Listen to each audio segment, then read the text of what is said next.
G'day fellas and welcome to a casted game of Age of Empires 4. Today we are on Gorge to watch two of the world's best players face off in a ranked ladder battle. Ladies and gentlemen, it is a pleasure to have your company here today as we witness a Team Liquid representative, ladies and gentlemen, in the north of the map in the color purple, playing as the Holy Roman Empire with a lot of villagers moving out early. Ladies and gentlemen, it's Demo.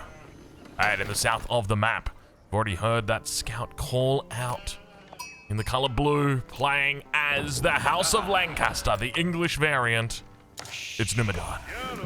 Ladies and gentlemen, welcome to Gorge. A pleasure to have your company today. And immediately we see that Numadan has scouted out that delicious gold. This is quite a nice spot up here. If he's able to maintain a presence up towards this position, he's going to be able to deny both the stone as well as the gold. Now, stone's not typically that important for the Holy Roman Empire, but it does prevent you from doing things like getting in arrow slits, as an example, if you can neutralize it nice and early. Now, we do start to see spearmen making their way out. However, it's going to be for a different purpose. He's not interested in neutralization today. The only thing he's interested in are deer. And he's making his way out across this map. Let's take a look and see exactly where they all are. He's gone to the wrong side, but fortunately towards the south, he will spot out those deer and work his way to lure them or push them back towards his own base. So it's kind of interesting to see just how much the meta has developed to the point where the early spears aren't even about putting on early pressure towards the enemy, right? Like, it is just purely about, it's a poor man's professional scout. It is much cheaper. It gives you units that you're still going to be able to use, that you're still going to be able to get value out of eventually in this game. And most importantly, it gives you access to an early rack, so it gives you that flexibility. You don't really pay a lot with regard to the delay in age up. Of course, you are going to be slightly delayed, but at the same time, you're getting a huge reward out of it. It's also going to prevent your opponent from taking that hunt away, because inevitably they will be looking to do that. But we do now start to see these spears making moves in. Now, on the other side of the map, we do have our Holy Roman Empire player dropping down a mine work. So I would be tempted to say there's the possibility we could see a Burgrave, especially on a map like this where you do kind of have this open nature, right? There's nowhere to really run on a map like this. If you think about a map like Dry Arabia, it's very easy to play Ring Around the Rosie on that map. Whereas here, on Gorge, it's a little bit different. You've got this big wood line towards the back, and it makes it very difficult for you to run your villagers around and circle them around the base, and it just makes it, yeah, it's not fun to defend on a map like this. Lancaster Castle will be coming down over on the gold vein, but I do suspect we're probably going to be looking to see a little bit of feudal action here coming out from Demo. So that excites me quite a bit. Now, one of the things to note is that whenever you go for feudal action, there's always a good argument to also go for a second TC. Now, you don't have to do it straight away. You can always delay that second TC after you feel like you've got a bit of value. Maybe you've taken a good exchange. Your opponent's going to have to rebuild their army while you're going to have to build a TC. So we'll wait and see exactly what the play here is for Demo, but it will mean he's got these early upgrades, and it will mean that they will come in quite a bit cheaper, quite a bit faster than his opponent. So he'll be looking to push the edge when it comes to military. Now, as to which route he goes, realistically, he could go any. I would suspect it's probably going to be archers. Archers definitely make the most sense just because you've got faster archers as the Holy Roman Empire. It's this, you got the same archer as everybody else, it's just you got the extra bonus movement speed, so they're typically considered a little bit better. We'll ride on board here with Demo and check in how he is doing on that north side, because it's been a while since we've actually seen a mine work. You know, we still occasionally get them out of the Order of the Dragon. One of the other things I just want to flag with you guys is I want to see some Black Riders. It's been a while that we've actually seen a Holy Roman Empire game. Today, it could be the day. Do we get to see some Black Riders? I'm hopeful. I'm hopeful that it happens, but I'm also cautiously pessimistic. Can we say that? Cautiously pessimistic? Cautiously optimistic? Meanwhile, down towards the base here. Plenty of arrows going to go off on that scout over of Demo's, but we do have a couple of deer trapped in the trees right now. Fortunately, underneath the town center, there is a whole bunch of them, and you can see that is going to mean a huge amount of extra food for the I was going to say the Knights Templar, for the House of Lancaster in the south. Age up now coming through as well for Numadan. 4 minutes 50, not a bad little time here. Now, one thing to note, he does actually have villagers down on stone, so we will be looking to drop those manors down once the wood has come through for him. He's got 11 vills on wood at the moment. Only the 2 on food, of course, going to be working the deer. They do gather quite a bit faster, even though technically, now that I think about it, it's probably more effective for you to be gathering from the sheep rather than the deer when you're playing as the House of Lancaster, because your villagers gather faster from the sheep. I'd actually have to run those numbers. You know what? We're going to have to hold on out on that one. We're going to have to wait and see. Anyway, mana is now coming online, and what do we got? We got archers. It is indeed archers coming out here for demo. +1 ranged attack is on the way. This is obviously going to do well in countering his opponent's spearmen that are out on the field. They're going to do quite a bit of damage here against this archer, but of course he's got the ability to kite. He's got speedy units, super speed, as my son says. He says, activate super speed. I don't know what it is. I think it's a Paw Patrol. Maybe it's Paw Patrol that he's been watching. Anyway. Funniest thing tonight, I'm sitting downstairs just doing some work, and he's upstairs having a bath, and he gets out of the bath and his mum's trying to dry him off, and anyway he manages to escape from her, and I just hear him scream activate super speed, and you just hear the footsteps, the dum dum dum dum dum.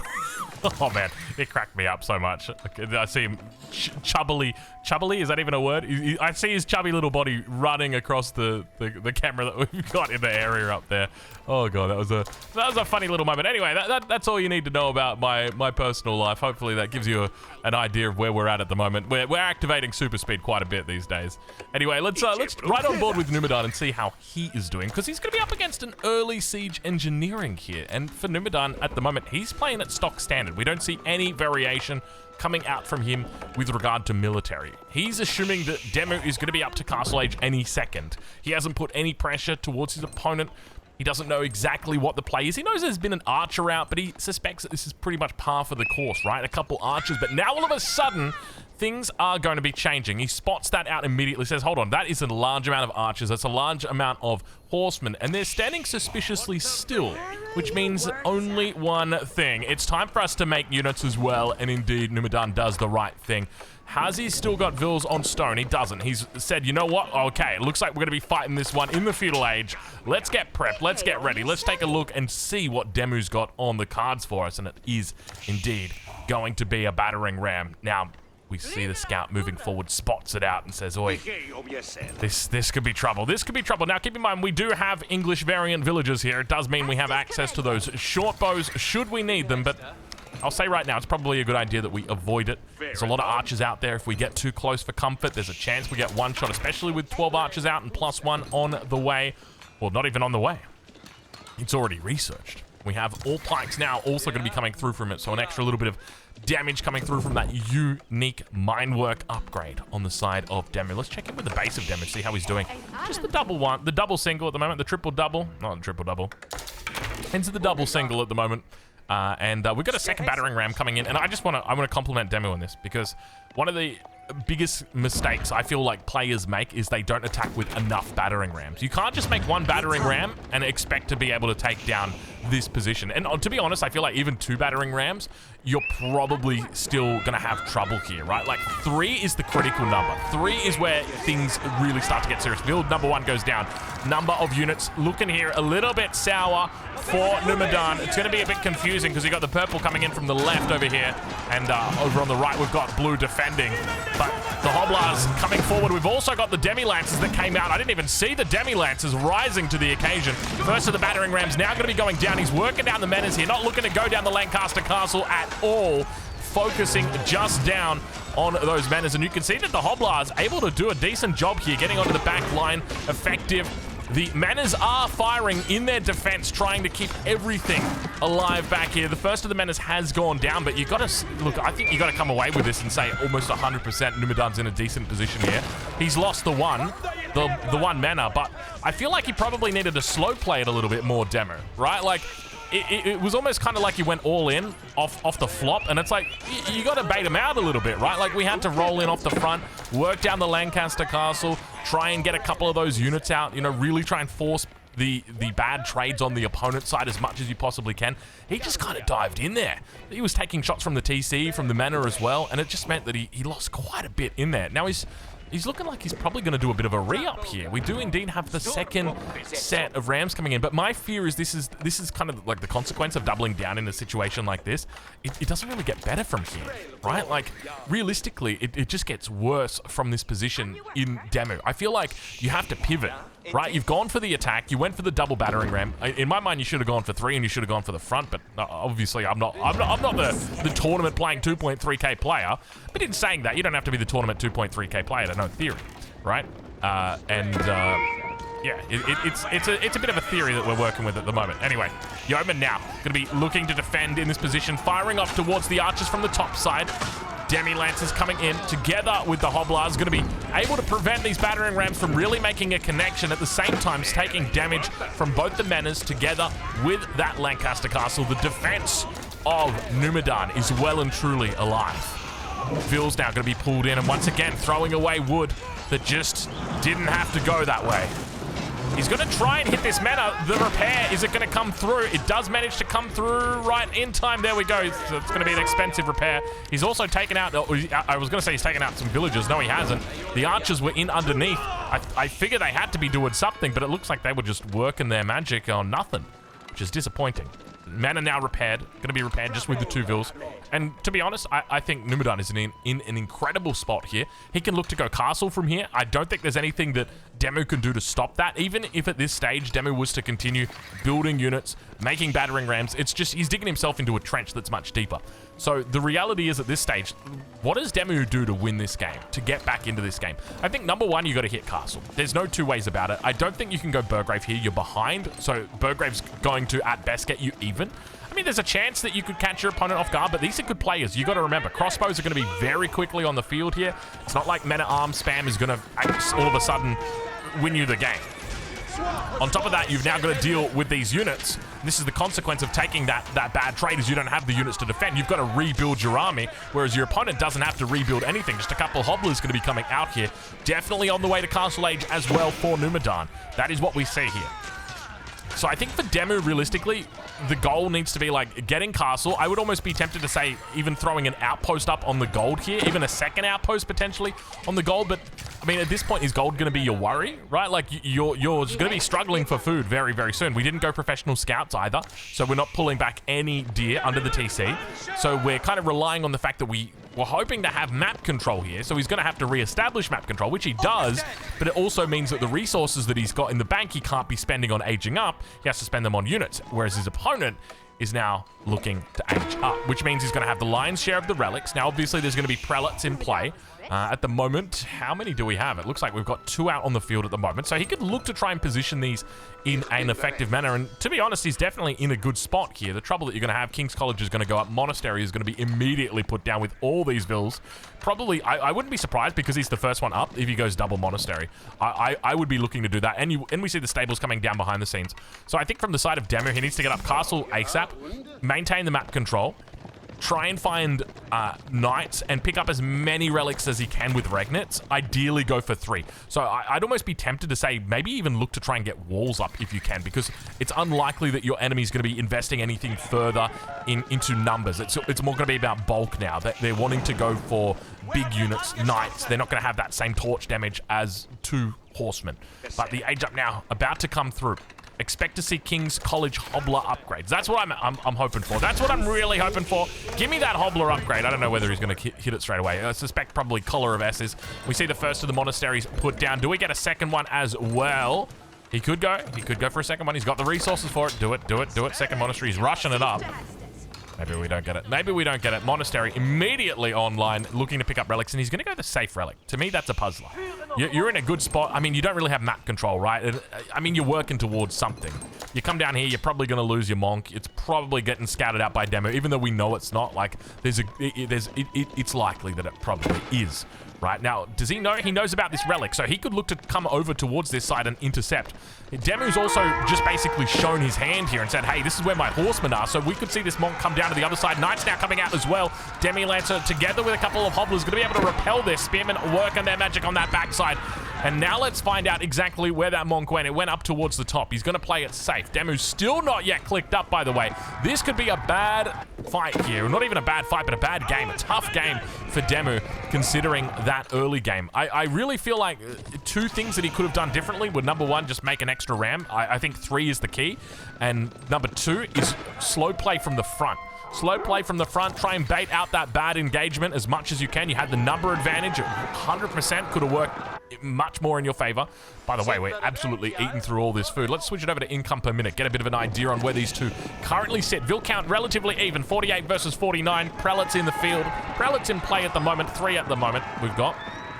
But if we take a look up to the top of the screen, you'll see that we're sitting on about 1100, 17. We'll call it 1800 for Numadan.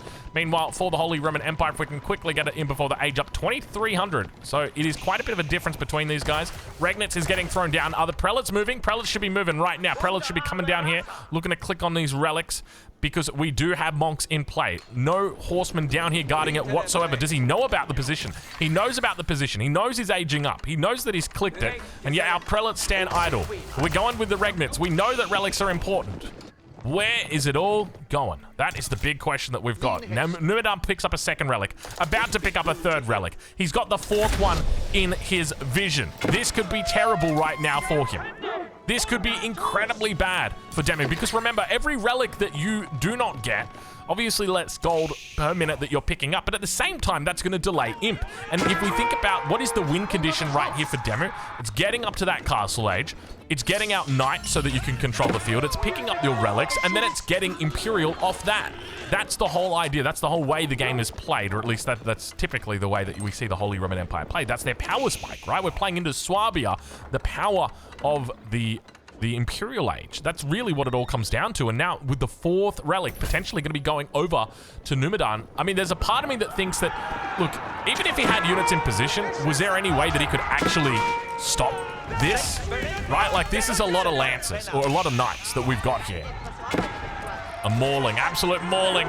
The villagers on the gold vein, 17 minutes into the game. And Numadan picks up 7 villager kills in this engagement. Quite a bit here. Prelate on the ground as well. 1, 2, 3, 4, 5, 6 bodies on the floor. And the Knights, obviously, very powerful when it comes to these sorts of fights.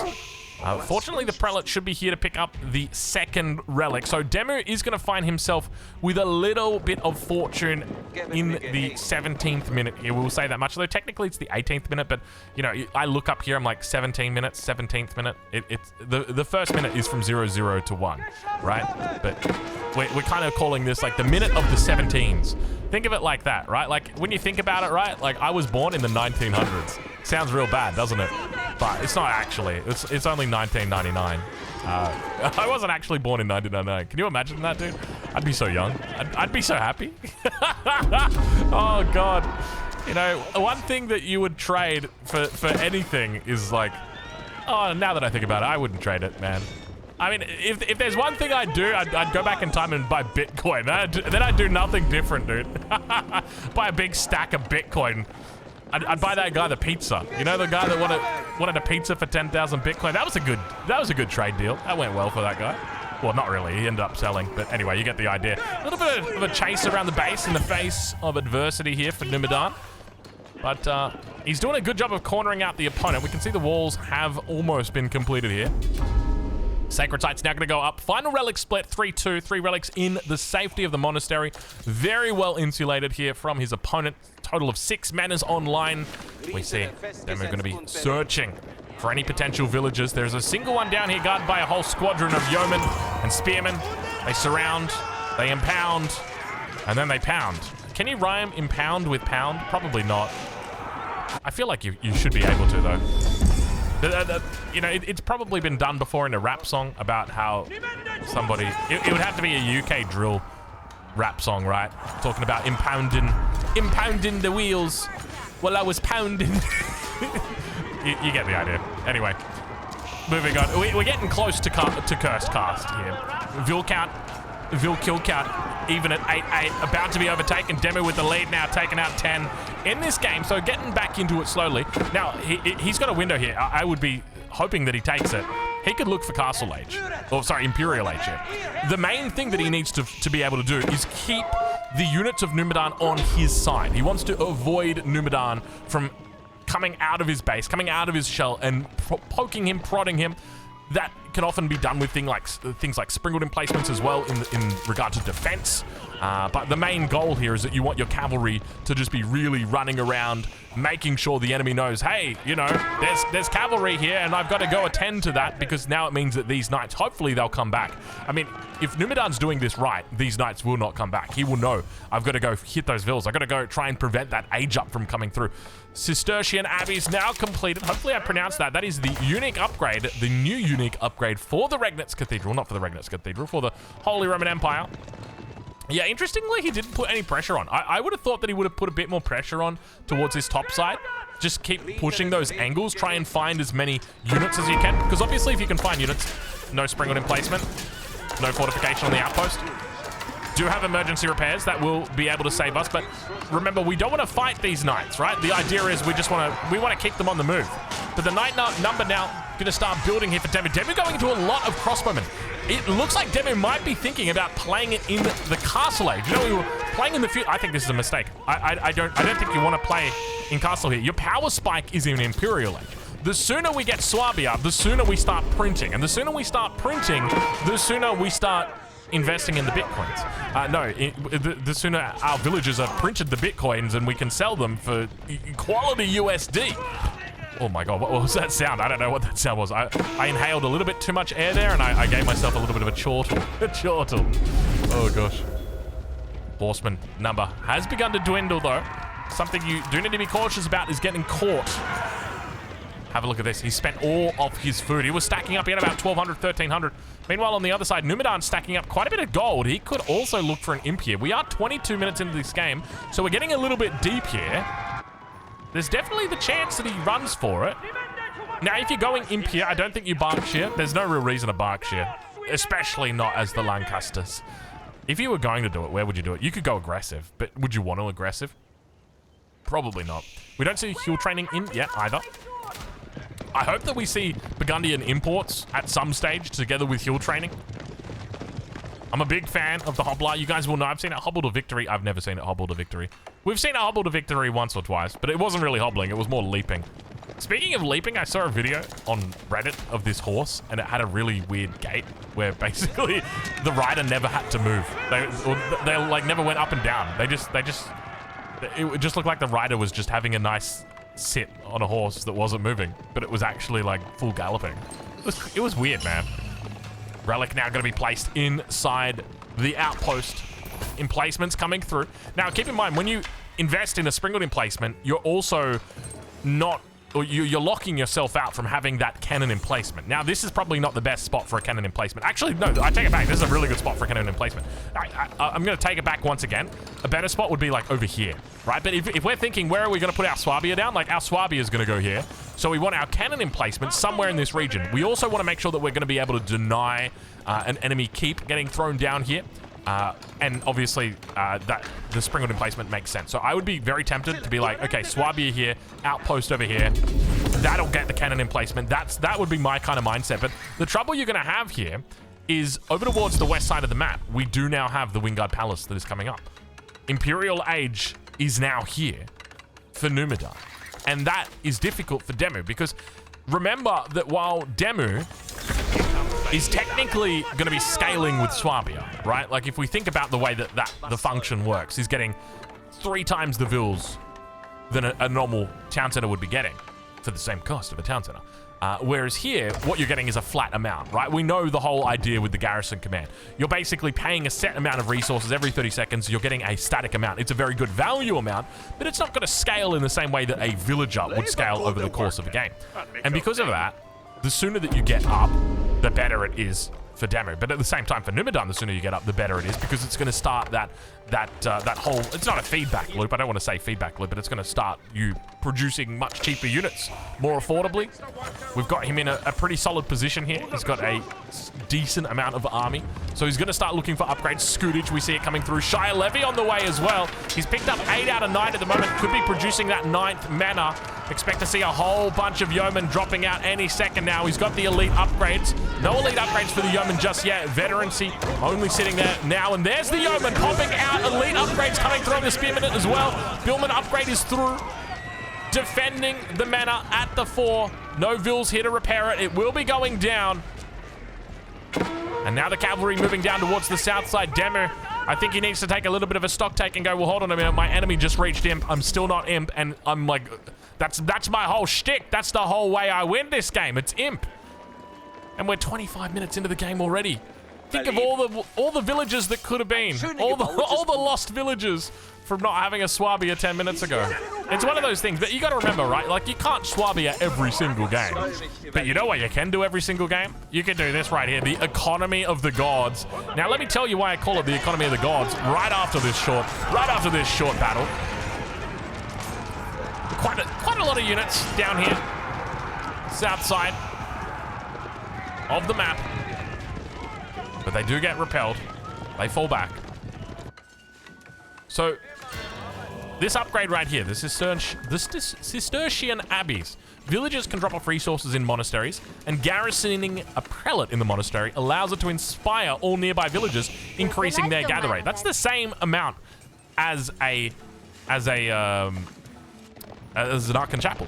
So essentially you have a poor man's Aachen Chapel here, but you're not, right? This is a faithful man's Aachen Chapel. So you know what? We got to get an absolute picture of that right there. We got to talk about this, the economy of the gods. I don't know what we're going to call it. We're going to be putting that on the front. But this is incredible, right? Because it allows you to have that blend. You don't need to go for that Aachen anymore. Often you did because you needed your economic heartland to exist into the mid-game, into the late game, and it was powered by the Aachen. The whole idea was you'd build farms around the Aachen, whereas now it's just like, yeah, I'll just build a whole bunch of monasteries, and that'll be how I play my economy. Swabia's finally going to be coming up. Where's Swabia coming up? Over at the back over here. 8 Vils on it, but we're at 27 minutes. Like, you're at 73 Vils. Now, don't get me wrong. We're still a long way. Oh, that's a bad catch. Oh, that's a bad catch. That's a lot of cav getting caught right there, and it's on the age up as well. That was a 2-for-1. Oh, he got... Oh, that is painful. Numadan's in a wonderful spot now. He's aged up. He's got all the upgrades through. You can see we've got synchronized shot coming in now. Vils have been put forward a little bit too far. On the backside, the Swabia is now going to start printing, so it's not as significant that he's losing the Vils. It's still significant, though, just not as significant. That's the emphasis. The emphasis is on the as. Yeah, we lost $1 billion, but it could have been worse. It could have been worse, but you lost $1 billion, my friend. Same sort of shtick. Anyway, Vil count. Now, starting to dwindle. You can see he's taken out quite a bit. Crossbow number looking healthy here for Demo, but keep in mind he's up against a full infantry composition from the enemy. There's a couple lancers that are out and about, but the main focus here is just going to be these spears together with these yeomen behind the scenes. Cav trying to find a way through. He's very discombobulated. The number of units that are out for him at the moment, quite low. The infantry is overwhelming. The economy of the gods is going to need to scale if it wants to stay in this game. The Cistercian Abbey? Is that? Yeah. It feels weird saying that word, Cistercian. I don't know if I'm getting that right. It feels like I'm saying like something medical. Oh, he's got a Cistercian cyst on his left ovary. I don't know. That's the best I can give you. Have a look at those though. Decent damage. Nothing too crazy. Takes out about 4 or 5. But we could be, I think we're entering trouble territory right here. Because the issue that you've got is as soon as you get into somebody's economy, the resources stop coming in. And when the resources stop coming in, the units stop getting trained. And when the units stop getting trained, as you can see right here, 1 food a minute, well, the defense stops. And so this is the problem. Now we've got a bit of a feedback loop in the sense that all the feedback that we're giving is maybe don't put the farms at the front of the base, put the farms at the back of the base. We're probably a little bit more susceptible to cavalry up here, but we're a lot less susceptible to armies. That is for sure. That is truth. Can I get a true on that one? That's true. Keep now going to come down soon. Don't worry. Okay, there we go. Going to look to try and hold this position. Now, he does have a centralized economy, so it will mean this if this keep gets up, things will be good. Synchronized shot. Synchronized shot. This could be big. This could be big. This could be big. Good like 4 damage. 7 damage. Did the sync shots like not go off or something? Did it get eaten by the keep? Was the Prelate just absolutely broken when it came to its healing ability? I don't know. But I tell you what I do know.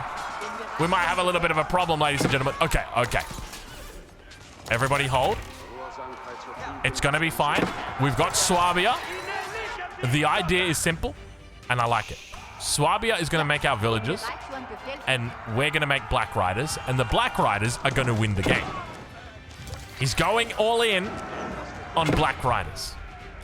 The one unit considered by many to be the best unit in the game. Is he going to be able to do it? Let's take a look and see. Black Rider now. Beginning to move out. Looking to clean up a little bit of the problems that are out here. Emergency repairs coming through on the outpost. 2 mounted hand cannoneers, essentially. That's what we're running with.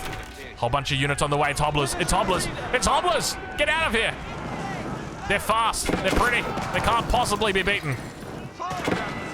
Unless for the fact that you can kite forever. Now, keep in mind, he can only build up to 5. 1 Black Rider against an entire world.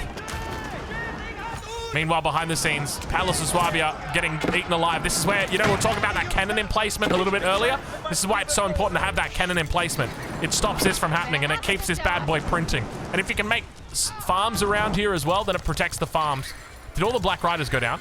No, no, they did not. They continued kiting. We haven't seen the stop micro just yet, but he could be playing on the Indian server, and that could explain why we haven't seen stop micro on the Black Riders. Sacred Site number 1, captured in the second. Or in the middle. I was going to say it's not actually Sacred Site 1. This is Sacred Site 1. This is Sacred Site number 2. More units continue to come through. And this is one of those things, right? Like, we've seen games like this before where the Holy Roman Empire has come back.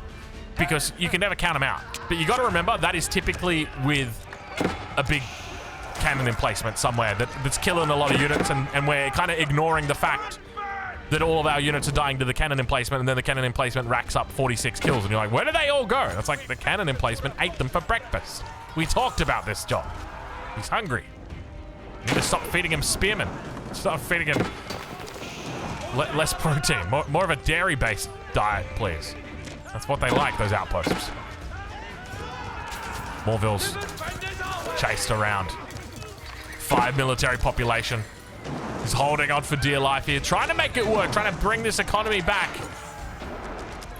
At this stage of the game, he would need, I'm not going to say a miracle, but he would need very close to it. He would need to start praying at these Cistercian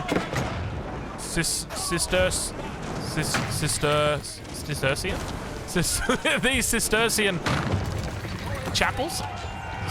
Abbeys. Don't worry, I'll get the name of the upgrade eventually. It's hard to pronounce. It is very, it's not an easy one. And at this point, you know, the best, I mean, for Numadan, you know, it's one of those games for Numadan right now where he's like, you know, this is where you put a question mark in the chat. Like, what's going on? But at the same time, you're always so fearful that there is going to be something that you're not expecting that's about to happen. Like, you know all those villages that are to the south of the map right now? Like, what if they were just building a whole bunch of stables and there was like 45 horsemen that were all just sitting down here, and then like right as you're looking to kill the last landmarks, you see the horsemen come through and you're like, that's what he was doing, right? Like, it can make sense sometimes.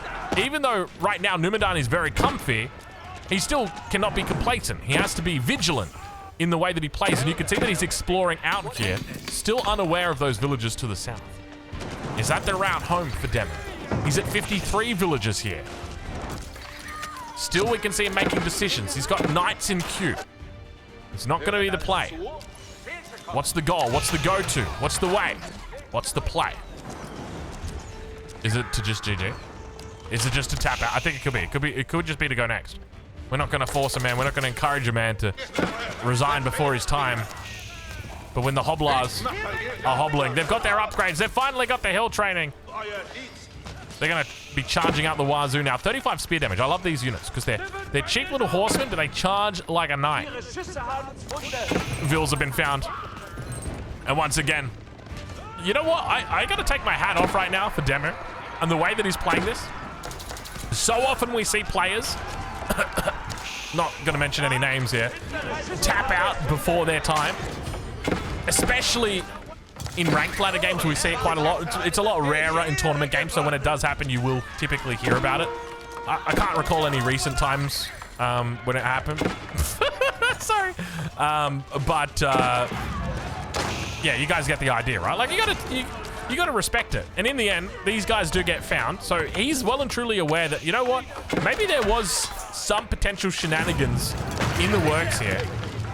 Unfortunately, Numadan kept up the pressure. And ladies and gentlemen, that is going to be it.